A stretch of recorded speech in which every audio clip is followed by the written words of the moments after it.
Jonathon Wells.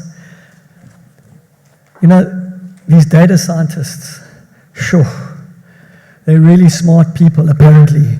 So Jonathon leads the data science team in Nielsen's International.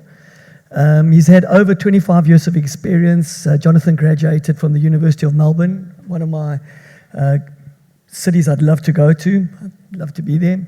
And he's got a degree in economics and commerce. Jonathon, really looking forward to your presentation. Thanks, Rusty. And thank you all for inviting me to be here. I'm actually very proud to say this is my second time in Africa. But as a data scientist, it takes 3 data points for a trend. So I'm really hoping that at some time in the not too distant future, I'll be able to come back again. I thought this morning's been great, and it was really interesting to have some very strategic conversations and discussions earlier in the morning, and then obviously this afternoon we're getting into a little bit more specificity and some specific projects, some specific studies that we're all involved in. And what I'm going to talk about today is a very tactical response to a topic or a problem that I think we heard referenced in a number of the presentations earlier today. I'm going to talk about a solution to figuring out who people really are. So marketers have relied, as you all know, on mass media to deliver campaign messages to target audiences for decades. The traditional approach for defining those target audiences has really focused on a standard set of demographics, relatively narrow set of demographics. But as we move into this world of big data and digitization, as we move into larger and larger information sources being available, marketers and advertisers are looking for better ways to describe people, better ways to describe those target audiences so that they can be more effective with their advertising campaigns. I think the presentation we just saw in terms of stratifying the campaigns and the messaging themselves is fascinating. I'm going to sort of take the other side of that and talk a little bit about what we've been doing to talk about the audience composition itself and how we get into this notion of an advanced audience, an advanced metric, and move beyond the traditional age and gender. About this time last year, Nielsen had partnered with the PRC in South Africa and released a database that effectively combines the readership survey data coming from the PAMS study, with the Nielsen CPS data. And CPS is our consumer panel survey, which allowed us to start to link and connect not only readership activity, but purchase behavior. So you move away from the description of a person, and you start being able to understand audiences based on outcomes and based on behaviors themselves. We've now augmented that study, and in May of this year, we released an update to the database, which incorporates the Nielsen Digital Consumer Survey. So we're now starting to move into a realm where we can look at print media readership, we can look at purchase behavior, we can look at digital behaviors to develop a much more specific view of individual consumers, what they're doing, when they're doing it, where they're going. So I'm going to talk a little bit today about how we did that and why it's important, and then we will actually get into some data, because I can't exist without at least showing you some slides and some charts, although I don't think I have a 2x2 quadrant, so I may have failed Hank's test on that one.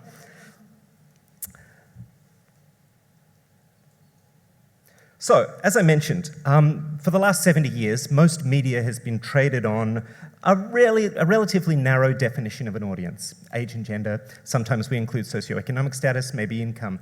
These are great metrics, right? They're great metrics because they're pretty easy to understand, they're pretty easy to collect, and most importantly, what we like to say is that everybody has one. It's a comprehensive way of looking at a target group of consumers. But again, as I mentioned, in today's data-driven world, more and more, we're opening our eyes to the opportunity to define people on more granular levels. The challenge becomes, how do we capture that? How do we measure that? How do we understand that? And how do we then translate that into the planning services and solutions that advertisers and broadcasters are looking for to really flesh out their media plans? So, as an example, historically we've targeted on age and gender, but what if I'm looking for an audience who are cat lovers, or who like to eat pizza, or who buy a particular brand of toothpaste? If I create a campaign that is based solely on an age-gender combination, I'm going to come up with 2 problems. The first problem is that there are likely people within that age-gender combination who have absolutely no interest in the products that I'm trying to sell, the marketing and the campaign messaging that I'm trying to get out. More importantly, there are likely to be some very legitimate consumers in that target audience group who are not reflected in that age and gender combination. So the problem becomes, what do we do about that? How do we come up with a way to make sure that we can really understand who these audiences are and how we're going to be able to define them and get to them? Enter the world of Nielsen. So single source measurement has really been a hallmark of the market research industry for the better part of the 20th century. We empanel or create a small sample, we measure within that sample, we project out to a broader universe estimate. These are good data sources and have been good data sources because they allow us to get some very, very granular definitions of people and their behaviours. And the great news about them is that we get to control that information. And historically, when we issue a survey, there's a lot of work that goes into defining that sample, making sure that it's really capturing what we're looking for and what we're needing. But here's the problem. You're all very, very familiar with the F word. Fragmentation. I just wanted to clarify that. As we get into, if you think about what's happened in the last 20 years, the number of ways people can be exposed to media, the number of products and services that are available to them, the number of paths that they have now to purchase, moving from brick and mortar and traditional retail into online, e-commerce, all of these permutations and combinations put that single source measurement at risk. It makes it much more difficult for us to be as granular as we want to be, largely because of the volume of information that we have to counter. Think of it specifically in the realm of survey methodology. With all of these different permutations and combinations, we really need to ask more questions. When you ask more questions, that requires you to have longer survey instruments. Longer survey instruments introduce burden on the respondents. We're expecting them to do more and more things. When you ask them to do more and more things, your response rates drop. Also, interestingly, we see that when you ask them to do more and more things, the quality of their responses also diminish. You start to see people straightlining surveys, right? I'm just going to choose option A all the way down the page. And when you couple this issue of burden of response with increasing awareness of personal privacy, which we talked a lot about this morning in the context of the GDPR regulations in Europe, and that sort of translating and pushing its way out into a number of other countries, states in the US that are adopting and embracing similar kinds of legislation, what you end up with is a limitation in our scale. Our compromise is being covered in these single source solutions. So what that means is we have this limitation of scope, we have this compromise of coverage, right? It's much harder to observe all of the behaviors that you want to observe in this single sample and be able to reliably project that out. But we still have the same measurement need. Marketers, advertisers, media companies still want to understand how are people behaving, what are they doing, what are they buying, what are they interested in, what do they like, the emotional aspects that we just looked at with the presentation a couple of moments ago. We need to move beyond a simple, elegant, single source solution, and we need to come up with other ways to incorporate additional information. Now, I'm not saying that the value of the sample is diminished. It is not. And we still believe, and I think you heard Kel talk about it this morning as well, the panel or the survey is still a critical element of market research. And it's critical because when you construct that sample properly, you end up with a very good and strong truth set. And that truth set becomes increasingly important when you start to think about calibration and correction of other biases and data, or biases and errors that we see in additional data sources. So the samples don't go away. I don't believe they ever go away. Certainly, the perspective, I think, of the market research industry is that the sample remains important. But we have some good news. And the good news is that we live in an information age. As cliched as that sounds, it is reality. And what that means is that we have a number of additional data sources that are now available to us to harness in order to be able to develop that more granular definition of the consumer, of who they are, of what they do. The challenge from a market research perspective is to optimize all those data sources and bring them together in a way that is transparent, is justifiable, is rational, makes sense, because without that trust and confidence in the data, it's meaningless. And that's particularly important when you start thinking about currency as a measurement, when you start thinking about the volume of, or the value of transactions that are based on the information that industries trade on. So how do we do that? This morning, I think a number of times I heard people talk about the use of Fusion. And Fusion is the product that I want to talk a little bit about today and what we've been doing. So it's a statistical technique. We'll do a little bit of Fusion 101. A statistical technique that allows us to combine multiple data sets into one database and create something that in essence is more powerful than the sum of its parts. As a discipline or a methodology, Fusion's been around probably since the mid-80s, but it's really been the more recent advent in computer power and the ability of machines to process large volumes of data that have really brought Fusion to the forefront and brought it into prime time. Fusions are really important, and they're very important to our industry. Thank you. Very important to our industry because what they effectively allow us to do is address a couple of those concerns that I mentioned a moment ago. They reduce the cost of data collection, right? There is much less duplication because you don't have to go out and sample time and time again. There are existing vehicles and instruments that are available for us to use. We can use those. And in doing that, we also lower the cost of data collection and of analysis that is available, including the traditional calculations of cross-media reach, frequency, those sorts of things. Sounds great, but how does it work? In very simple terms, what we do is that we take 2 or 3 or 4 or a series of different data sets and we line them up side by side. We look for the elements, the data points in each of those data sets that are common. And once you look at those and really start to evaluate those, you can start to cross-reference records from one data set to the other. In essence, creating, if you think about, you start with a Venn diagram and there are data points in the middle that overlap and you end up coming to a unified set of data. So you effectively end up inferring data sets from the 2 pieces on the outside of the Venn diagram onto the individual records within the main data set itself. That's exactly what we did with the CPS and the PAMS Fusion last year. So again, we took that print readership data from the PRC.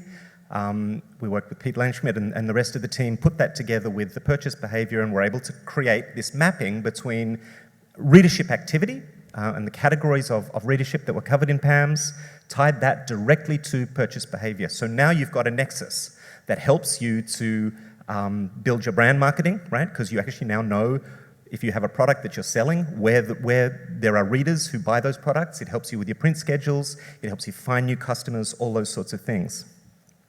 What we've now done, as I mentioned at the beginning, is that we've added onto that database with the DCS survey, the Nielsen Digital Consumer Survey. That's important because it gives us another dimension, another series of behaviors that we believe are very, very important in today's consumer environment. The digital survey focuses on things like internet usage, duration, websites, platforms, device types.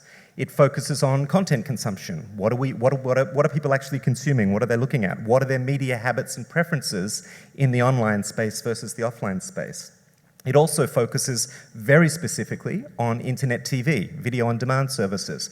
We saw some charts from Kel this morning highlighting the differences that we're seeing, or the incremental reach that we're seeing on the digital platforms versus the traditional TV broadcasts. So that by combining that in this 3-way fusion now between CPS, PAMS, and DCS, we end up with a much more comprehensive view of the consumer. We end up with the ability to start taking some actionable steps around what that means in terms of where people are and what they're doing. So let's take a look at some data. This chart is really just taken predominantly from the DCS data set, and I just wanted to give you an orientation to what you see in there. I'm going to reach into my other pointer because I have lasers, and I'm going to point things out because some of this is a little bit hard to see. But the purple line at the top, probably no surprise, is social media usership, okay? And what you see is that over the course of the day, obviously there's a fairly consistent access usage. A lot of people are on social media services. They're doing all of the things that we all do every day. As we move down the page, what you can see here is the blue lines are readership. The solid blue line is readership of online readership of news or magazines. The dotted line is hard copies. The green lines is radio listening, both online and terrestrial. The red lines are TV. Now, I do want to point out, and I'm sure there's a few people in the room who are a little bit nervous about those TV lines and the reach numbers that you see there between internet TV, the solid line, and the dotted line. Remember that the DCS survey is internet population. It is not total pop or TV population. And so within the realm of internet users, we see, coming through the data, some different shares relatively across the TV and the digital space. The other interesting thing to me about this slide is, and where this starts to get interesting, is the yellow bar. Sorry to the people on the left-hand side of the room who don't see the pointer, but the yellow bar, about a third of the way from the bottom, is online shopping behavior. Okay, so again, now we're starting to really be able to think about not only what services are people using, but how does that then manifest itself in the context of advertising, products, and really campaign effectiveness, right? We can start to think about what are the right places to steer people or to steer creatives towards from an online shopping perspective. So that's a pretty straightforward thing that you would get out of the DCS survey, right? Nothing too exciting or necessarily too groundbreaking in what you see there. Where the analysis starts to get interesting is when we start being able to put these things together. Again, a little bit of an eye chart, but some interesting views here. So the construct of the fusion and the construct of what we're talking about today is household. So this is respondent level data, but remember that all of the surveys that we are fusing are household level survey instruments. So we're not necessarily down at individual in the context of this study, but you do start to see the ability to line all of this data up. So what we're looking at here are for those households within our data set who are coffee drinkers. Okay, so that's kind of primary definition number one. We're looking at a series of publications. So the lines on each of these charts represent a series of publications, and what you start to be able to then see is over the course of the day, so this is time box, there are day parts associated with this analysis, you start to be able to see what those readers of magazines or what the readers of particular magazines are doing with their time in terms of media exposure. So you can overlay the reading of a printed magazine, online shopping, again, which comes out of that DCS survey, access to social media, reading a printed newspaper. And the really interesting thing about this data when you really start to look at it is that you see some fairly significant variations across the individual publications and then across different media types as well. So the second chart here is really, again, some more media exposures, online radio, online news, magazine content online, TV from internet sources. And it's the variation that gives us a lot of confidence in the fact that the fusion is actually doing what it needs to do. It's helping us to really understand at a very basic level what people are doing, how they're doing it, and more importantly, where they're doing it. So please forgive me for showing lots and lots and lots of data, and I know you cannot read this chart.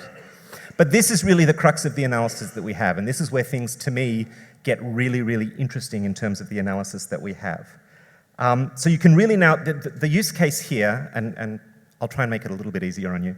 The use case here is a matrix that is looking at people who are watching long-form video on YouTube. Okay, so that's kind of the primary view that we're looking at. And this analysis is doing a sort of a two-way summation or a two-way. You can look at the data in two ways. So on the vertical. On the y-axis here, you are looking at particular purchase behaviors or consumption behaviors, and I'll talk specifically about the two categories that we're looking at because it just occurs to me that even without my glasses, I can't read that either. But I'll tell you what it means. So you have consumption on the vertical, and on the horizontal, you have a number of different media outlets, media assets that you're looking at. And it gets really interesting because what this is saying, I'm going to switch my remotes again. I'm going to do both sides. But what this is saying, if you look at this bar here, this green bar, the top green bar that's highlighted, what it's saying is, in this column here is the Getaway magazine, the online version of the Getaway magazine. And what it's saying is that 83% of Getaway readers who watch long-form YouTube videos also drink instant coffee in the household. Okay, so now I'm really starting to get this nexus and connection between the media types and multiple media types, as well as the consumption behavior itself, which is obviously a great tool to be able to use as you get into your planning and targeting solutions and you think about where you want to be. I'll read off the statistics because, again, I realize now that maybe this is a little bit too short to see. But if you look at it from the other dimension, what it also tells us is that in this particular instance, about 0.4% of instant coffee drinkers who watch YouTube, long-form YouTube videos are also reading the Getaway magazine. Now, for contrast, And these slides will be available later so you can actually validate that the numbers I'm telling you are the right ones and it all makes sense. But to contrast, the other category that I thought was really interesting when we started to look at this in a little bit more detail was something completely different. So we're still maintaining this construct of the YouTube video, the YouTube long-form video viewing, contrasting that now with the same magazine construct, but we're looking at households that are purchasing leave-in conditioner, right? Leave-in hair conditioner. What you see, and it's not surprising that if we think about the Getaway Travel magazine online, you see a much smaller percentage. So you only have about 1.2 or 1.8% of Getaway readers who watch YouTube videos and use the leave-in conditioners. And then obviously when you take that from the other dimension and you think about the leave-in conditioners users who are watching YouTube and reading the magazines, much smaller, about 0.3%. But if you switch the context and you move from the Getaway Travel magazine to the Glamour Fashion magazine, the numbers for the leave-in conditioner users change dramatically. So all of a sudden you then see a bump where you go to 25% of Glamour readers who watch YouTube use leave-in conditioners in the household. So you can start to see, and you know, in fairness, the database was published in, I think I mentioned, was published in May of this year. We're really just touching the surface right now in terms of the analysis that we can pull. But it's a really interesting way for us to be starting able to move beyond that traditional age and gender measure, which is still very important and is still the way that the bulk of advertising is going to be traded, at least in the intermediate term. But this is a way for us to start to overcome that barrier of the constraints of the single source sample, to bridge in using valid statistical techniques, to bridge in additional analytic capabilities so that we can get to a much more granular, much more specific view of that consumer, both from a measurement perspective, as well as obviously for the purposes of planning, forecasting, media buying, and all those sorts of things. So let me just quickly wrap up with a couple of summary points here. The first is, as I mentioned, that sample-based measurement remains important, and it will remain important, and I never want to contend that models and fusions will ever completely replace the samples. They rely on samples in order to feed them, but the carefully constructed panel sample still becomes our primary truth set, our primary ability to seed the models that we need to use. But we know that we can no longer rely on a single source data set in order to be able to get to the types of granularity that we need. We can't rely on it because of the burden that is associated with that on the respondents themselves. We need to minimize that respondent burden as much as we can, but we also know that there are new techniques available to us, new technologies available to us that allow us to unlock the power of that data. I don't want for a minute to infer that fusion is easy. It is not. It sounds pretty simple when Jonathon stands up here and describes it to you with Venn diagrams, but the reality is it's fraught with danger if you're not really well versed in what's going on. You need to make sure that the linking variables that you define between the two data sets are really true predictors of behavior. You need to be guarding against the statistical construct of RTM, of regression to the mean. We don't need to go in there today. I could spend hours talking about that. But there are a number of pitfalls in the fusion process. So you need to make sure that you're going about it the right way, you're putting some discipline behind it, and obviously parochially as a data scientist, those are the things that make me excited and keep me happy at night, and I like to sit down with my spreadsheets and work through those things. But the reality is, fusion is a proven and valid statistical technique. It's being used more and more. And while there is certainly, and I think foreseeably in the next 5 to 10 years, as machine learning and AI continues to grow, to evolve, and we continue to understand better ways to harness that data, we will have alternate measures to be able to combine data sources, and it'll become much more machine-oriented. But the fusions are fit for purpose right now. They work. They do exactly the job that we need to do, and we can, again, justify and we can support that with empirical data to show that fusions are valid and are important for us to, use as an industry, as a research tool to drive us forward. And then finally, obviously, the final point is that this is really all about advancing the industry. This is all about progression and evolution from those legacy days of age and gender. Still important, but again, have some limitations around them. We're really now moving into a world where advanced audience segments are much easier for us to get to. They're much easier for us to use. Hopefully they are also much easier for the industry and all of the players in the industry to understand, so that they can really be used to be much more effective as we think about the return on investments that are being made in advertising campaigns. I really appreciate your time today. Thank you so much, and I'm happy to answer any questions. Thank you, Jonathon. Wow, the last two presentations were absolutely phenomenal. Thank you very much. You can see all the data people kind of nodding their heads furiously. You know, you get all the creative people saying, what was that F word? What the fragmentation?